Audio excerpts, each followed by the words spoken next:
찬미 예수님, 말씀을 먹으라 가족 여러분 안녕하십니까? 연중 제6주일입니다. 오늘 예수님께서는 산상설교의 두 번째 이야기를 우리에게 들려주십니다. 하느님 백성의 새로운 삶의 태도가 무엇이어야 하는지를 우리에게 알려주는 것 같습니다. 하느님 백성으로서 어떻게 살아야 하는지 그 길을 예수님께로부터 듣는 그런 시간이 되었으면 좋겠습니다. 잠시 침묵하고 복음 말씀 함께 읽도록 하겠습니다.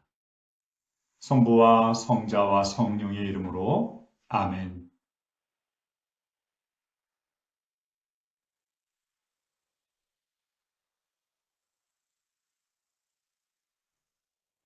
오늘은 짧은 독서로 읽겠습니다. 마테오가 전한 거룩한 복음입니다. 그때 예수님께서 제자들에게 말씀하셨다. 내가 너희에게 말한다. 너희의 의로움이 율법학자들과 바리사이들의 의로움을 능가하지 않으면 결코 하늘나라에 들어가지 못할 것이다. 살인해서는 안 된다. 살인한 자는 재판에 넘겨진다고 옛 사람들에게 이르신 말씀을 너희는 들었다. 그러나 나는 너희에게 말한다. 자기 형제에게 성을 내는 자는 누구나 재판에 넘겨질 것이다. 간음해서는 안 된다고 이르신 말씀을 너희는 들었다. 그러나 나는 너희에게 말한다. 음욕을 품고 여자를 바라보는 자는 누구나 이미 마음으로 그 여자와 간음한 것이다. 거짓 맹세를 해서는 안 된다. 네가 맹세한 대로 주님께 해드려라 하고 옛사람들에게 이르신 말씀을 너희는 또 들었다. 그러나 나는 너희에게 말한다. 아예 맹세하지 마라. 너희는 말할 때에 예할 것은 예하고 아니요 할 것은 아니요라고만 하여라. 그 이상의 것은 악에서 나오는 것이다. 성부와 성자와 성령의 이름으로 아멘. 마테오 복음사가가 전하는 산상설교, 이 말씀은 5장에서부터 7장까지 소개되고 있습니다. 행복선언이라고 일컬어지는 5장의 첫 번째 부분은 이 산상설교의 서론, 그러면서 대원칙이라고 볼 수 있겠습니다. 이제 율법과 관련되어서의 내용이 소개되고 있습니다. 본론의 첫 번째 부분이라고 보면 되겠죠. 이 내용을 함께 들여다보도록 하겠습니다.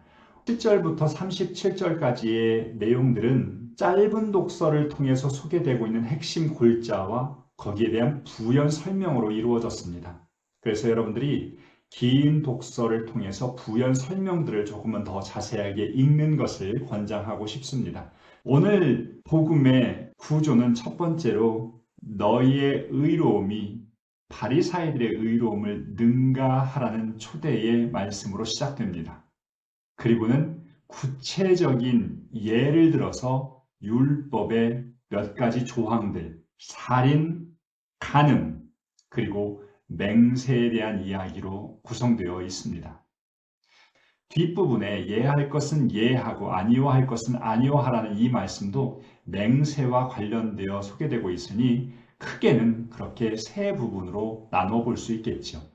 우리는 첫 번째 부분에서 의로움이라는 주제로 말씀하시는 예수님을 만나게 됩니다. 너희의 의로움이 율법학자들과 바리사이들의 의로움을 능가하지 않으면 결코 하늘나라에 들어가지 못할 것이다. 마태복음사가는 구약을 잘 알고 있는 유다인들을 대상으로 성경을 썼습니다. 이들은 의로움이라는 단어를 썼을 때에는 그 바탕에 율법이라는 것이 있다는 것을 다 알고 있습니다. 의로운 사람은 누구냐? 율법을 잘 지키는 사람이죠. 그 율법을 잘 지키는 사람들은 율법 학자들과 바리사이들이었습니다. 그들은 자신들이 지키는 것을 넘어 사람들에게 가르치고 때로는 그것을 감독하기도 했기 때문이죠. 그것을 넘어서라는 초대, 거의 불가능할 정도의 말씀입니다. 율법학자들의 의로움은 과연 무엇이었을까? 때로는 율법을 지키는 것이 누군가에게 자기를 드러내는 방법이 되었을 수도 있을 것입니다. 어떤 사람은 그걸로 밥벌이를 하는 사람들도 있었겠고, 주로 외적인 차원에서의 준수로 끝나는 사람들도 많았을 것입니다. 그런데 이제 예수님께서 하셨던 말씀은 그들을 무시하라는 것이 아니라 그것을 능가하라는 것입니다. 여기서 능가하라는 표현은 우리가 주목해서 한번 볼 만한데요. 5천 명을 먹이신 기적 안에서 남는 빵들이 있었습니다. 광주리가 터질 정도로 그렇게 많이 남았지요. 차고 넘쳤다. 능가하다는 표현은 바로 이런 표현입니다. 의로움을 조금 더 넘어서라 이것이 아니라 차고 넘칠 정도로, 터질 정도로 그것을 넘어서라는 것입니다. 이 표현 한 번쯤 기억해 보면 좋겠죠. 여기서 잊지 말아야 하는 내용이 있습니다. 하늘나라에 들어가지 못할 것이다. 율법은 단순한 사회적 규칙이 아니라 하느님 나라에 들어가는 길이라는 것입니다. 이 목적을 다시 한번 강조하고 있다는 사실을 기억해야 합니다. 이제 다음 절부터 구체적인 예들을 한번 바라보았으면 좋겠습니다. 이 예들은 아마 당시의 일상에서 많은 이들이 걸려 넘어지기도 하고 또 그것으로 인해서 어려움들을 겪는 부분들, 일상에서의 순간들에 마주할 수 있는 아주 단순한 내용들도 포함되었을 것입니다. 첫 번째로 살인해서는 안 된다라는 말씀을 소개합니다. 예수님의 화법이 조금은 반복적으로 소개되고 있는데요. 너희는 들었다. 그러나 나는 말한다. 이러한 표현들이 반복적으로 소개됩니다. 살인한 자는 재판에 넘겨진다고 옛 사람들에게 하신 말씀을 너희는 들었다. 십계명에 나오는 말씀이죠. 그런데 예수님께서 말씀하십니다. 자기 형제에게 성을 내는 자는 누구나 재판에 넘겨질 것이다. 사람들은 내가 살인을 저지르지 않아서 재판정에 가지 않은 것, 그것만으로도 죄를 짓지 않았다고 생각할 수도 있었습니다. 그리고 의로운 사람이라고 생각했을 수도 있겠죠. 그러나 예수님께서는 살인이라고 하는 결과를 넘어서서 그것을 만드는 씨앗, 불씨 자체를 바라보라고 하십니다. 이어서 간음에 대한 말씀을 하십니다. 간음 역시도 십계명을 통하여 우리가 들었던 내용입니다. 그런데 예수님께서는 나는 너희에게 말한다. 음욕을 품고 여자를 바라보는 자, 이미 그 여자와 간음한 것이라고 말씀하십니다.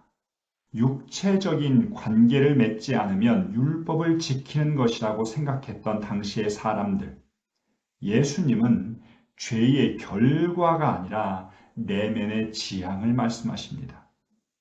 타인을 내 욕망의 수단으로 삼는 것, 마음에서 이미 시작될 수 있다는 것입니다. 타인을 어떤 마음으로 바라보는가, 이것을 다스려야 한다는 것을 우리에게 강조하고 계시는 겁니다. 살인과 마찬가지로 예수님께서는 실천적이고 또 예방적인 차원의 것을 말씀하십니다. 우리가 읽지는 않았지만 오른 눈이 죄를 짓거든 또 오른 손이 죄를 짓거든 빼버리고 잘라버리랍니다. 이거는 히브리식 과장법의 표현입니다. 절대로 그렇게 죄를 짓는 나를 내버려 두지 말라는 극단적인 표지이지 단순히 오른 눈을 빼버리고 오른손을 잘라버리라는 것이 아닙니다. 이어서 예수님께서는 거짓 맹세에 관한 말씀을 하십니다. 구약에서 사람들은 하느님을 두고 맹세한 것, 그것은 반드시 주님께 해드려야 한다는 가르침을 들어서 알고 있었습니다. 그런데 예수님께서는 아예 맹세도 하지 말라고 하십니다. 왜 이런 말씀을 하셨을까? 하느님의 이름으로 맹세를 하는 것, 자신의 진실을 사람들에게 이야기하기 위함입니다.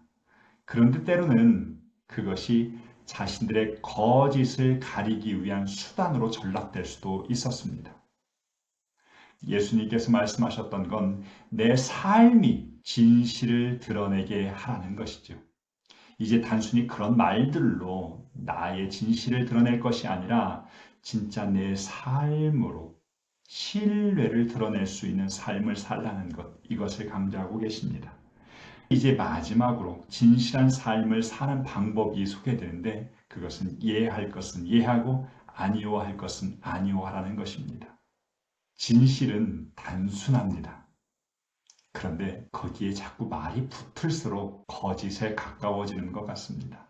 오늘 이 예수님의 말씀은 보다 단순한 삶으로 초대하는 말씀인 것 같습니다. 오늘 이렇게 복음 전체의 내용이 소개되고 있습니다.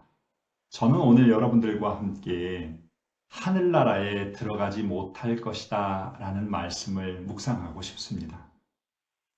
너희의 의로움이 바리사이들과 율법학자들의 의로움을 넘어서지 않는다면 하늘나라에 들어가지 못할 것이다.